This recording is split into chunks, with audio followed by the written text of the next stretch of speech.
Welcome to day 3 of our RV-10 build.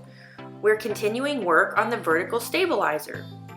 After all of the excitement we felt yesterday, putting the skin onto the skeleton and really feeling like we had a piece of the plane there in front of us that you could really see, day 3 was honestly a little bit demoralizing because, as I mentioned in a previous video, you have to deburr all of the holes that you drilled to get rid of all of the rough edges on the metal, and that meant that we had to take apart everything that we'd put together the day before and break down the skeleton into all the little pieces so that we could go and deburr all of the holes that we drilled and double check to make sure that all of the edges had also been properly deburred. We hadn't missed any rough spots.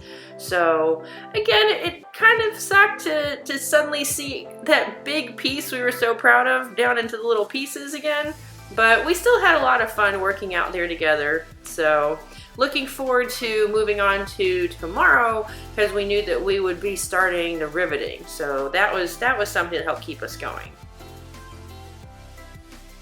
I hope you guys have been enjoying my videos. If you have, please consider going down below and hitting the thumbs up.